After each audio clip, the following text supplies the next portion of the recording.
Time Life Education takes great pleasure in announcing a new sound film strip series designed to help your students cope with the problems of growing up in the 70s. The program is called If Drugs Are the Answer, What Are the Questions? Following is an excerpt from one of the 6 sound film strips in the series. There's so many fronts, you know. You have to put up so much, and you have to pretend you're someone who you really aren't. And, you know, you have to make impressions, and you have to, you know, you just have to be someone entirely who you aren't. You have to do something, or you have to be something to be accepted. And it's a whole quest for acceptance. You bounce off one group or one clique from another, and you have to prove yourself. And you may prove it through drugs or maybe sports, but in order to be accepted, you have to prove yourself. And what it all evolves around is security. In a situation where you're, let's say, at a party and they're passing around a joint, I think that's peer pressure in itself. I think people sitting around in a circle passing around a joint, what are you going to do? You're not going to sit on the outside and say, well, I don't want any. That's really difficult to do. Everyone's always coming up these days and saying everyone is an individual and should be considered as that. In my mind, there are very few individuals. There are a lot of sheep.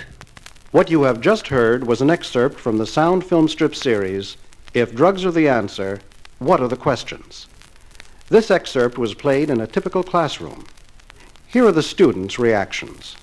The kid in the film who was talking about the sheep, well, he's right. It's very, very, very hard to be an individual in today's world. You can't be a total individual. It's impossible because you won't have any friends. But if you give up your individuality completely by conforming to everything that they want, I think you're making a mistake there too. You know, you have to dress like everybody, and you have to, you know, like everybody that everybody else likes. And if someone doesn't like someone, you can't like someone. And you can't go out with someone if they don't like them. In 7th grade, I had a lot of hang-ups there.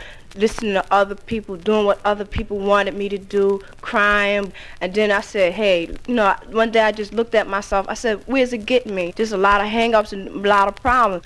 The people who allow themselves to be pressured, their problems may stem from something different. Their problems may stem from being pressured.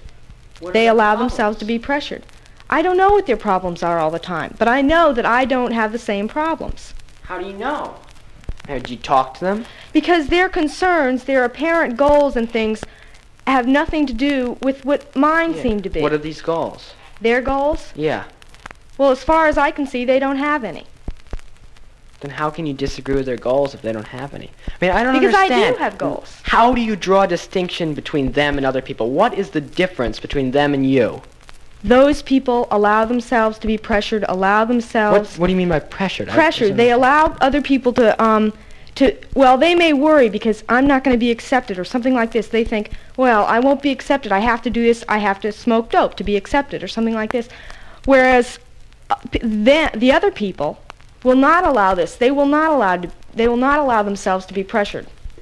Well, coping with life, sex, everything in the world, loneliness. I mean, just emotions that come up. Love, hate, fear, everything. I don't see how you can single out any group of people or any person and say that, well, they have different problems.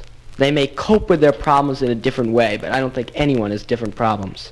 Well, I'm beginning to understand your points, that I think that everybody is pressured now.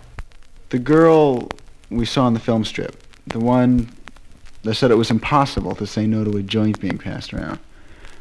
Maybe that's true for her. I don't know the people she hangs around with, you know, maybe it's true. But it's happened to me. And if I really like the kids, something as unimportant as that really shouldn't matter. Well, I agree with Jeff. In most cases I've seen, nobody's ever put down if they don't want to smoke. I haven't been put down for not accepting any, but they think like that there's something wrong with me if I don't. They don't think there's something wrong with you. It depends on the kid you're with. But there are groups of kids that put a lot of emphasis on whether or not you smoke pot, or whether or not you do any drug, or even liquor. Anything like that.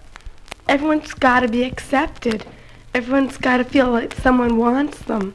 If you go and you do what the rest of your friends are doing, then they'll all pat you on the back and they'll put you in the ranks and then close the circle again, and only this time you'll be inside.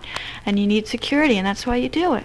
No, I mean, if you go along with, I mean, it has to come a time in this world where you just can't go along with everything everybody says. You gotta face facts for yourself. You gotta do what you think is right. Yeah, that's right. Okay, but how about the guy who's just trying to get along? I'm sick of getting in trouble.